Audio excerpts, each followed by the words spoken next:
सुहासिनी मालतीताईंच्या सुनेची मृदुलेची ही पहिलीच संक्रांत. नुकतेच महिन्यापूर्वी लग्न होऊन मृदुला देशमुखांच्या घरात आली आणि पाहता पाहता सर्व परिवारात मिसळून गेली.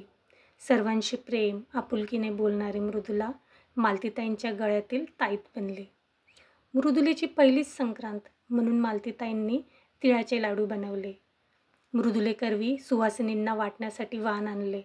लातूरवरून आपल्या लहान जाऊबाईला बोलावले. घरात हळदी कुंकवाचा छोटेखानी कार्यक्रम ठेवला आणि सुहासिनींना आमंत्रण देण्याकरता जाऊबाई आणि मृदुलेला पाठवले आणि आपल्या खोलीत येऊन बसल्या. तोच त्यांची नजर जुन्या फोटो अल्बमवर पडली. त्यांनी अल्बम हाती घेतला आणि अलगद उघडला. पहिला फोटो पाहून त्यांचे डोळे भरून आले.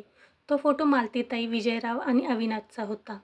मालतीताईंचे मन नकळत भूतकाळात शिरले. अविनाश अवघा 2 वर्षाचा होता तेव्हा त्याचे वडील अर्थात विजयराव यांचे अपघाती निधन झाले. मालतीताई जेमतेम शिकलेल्या, जवळचे म्हणावे असे कुणी नाही. आई वडील म्हातारे आणि परावलंबी. भाऊ भाऊजाईने अलगद मालतीताईंना दूर लोटले. विजयरावांचा एक भाऊ, तोही जेमतेम कमवायचा. अशा परिस्थितीत मालतीताई जिद्दीने उभ्या राहिल्या. विजयराव हॉटेल चालवायचे. विजयरावांनंतर मालतीताईने मोठ्या हिमतीने हॉटेल व्यवसाय चालविण्यास सुरुवात केली आणि आज मी तिला तब्बल 4 मोठ्या 5 स्टार हॉटेलच्या त्या मालकीण बनल्या. अविनाशही आईचे कष्ट जाणून होता. मालतीताई समाजकार्यातही अग्रेसर होत्या. यथाशक्ती त्या विविध संस्थांना मदत करत, आपल्यासारख्या अभागी बहिणींना मदत करत.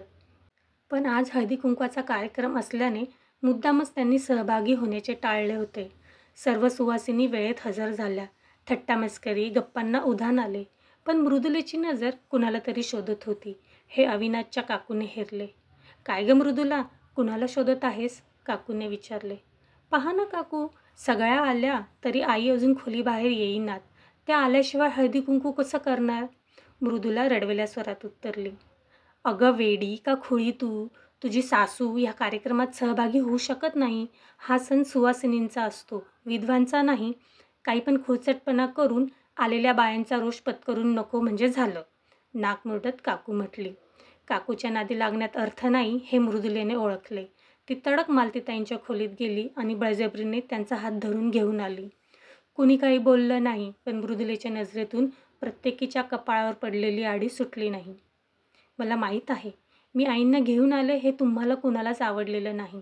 पण आईंनी जो त्याग केलाय, ज्या हिमतीने अविनाशला वाढवलंय, त्याकरता मला त्यांचा अभिमान आहे. फक्त कपाळावर कुंकू नाही म्हणून त्या हरल्या नाही. त्या कुंकवाच्या धन्याला अभिमान वाटेल असंच त्या वागल्या. मरणोत्तर पतीचे स्वप्न साकार केले. हेच खरं सुवासिनीचं लक्षण आहे. फक्त कुंकू लावल्याने कोणी सुवासिनी होत नाही. खरी सुवासिनी तीच जी पतीच्या विचारांचं अनुकरण करते, पतीला साथ देते, सुखातही आणि दुःखातही. डोळे पुसत मृदुला उत्तरली. मृदुलेने हळूच हातात कुंकवाचा करंडा घेतला आणि मालतीताईंच्या हाती दिला. आई, तुमच्या हाताने जर मला हे सौभाग्य लेणं मिळालं तर हे मी माझं भाग्य समजेल.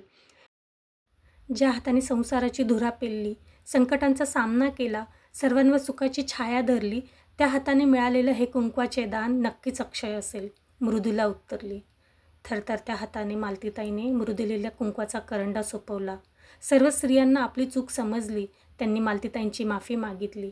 सर्वांनीच वाण लुटली, समानतेची, आपुलकीची आणि नवनिर्माणाची. व्हिडिओ आवडल्यास चॅनलला लाईक आणि सबस्क्राईब करा.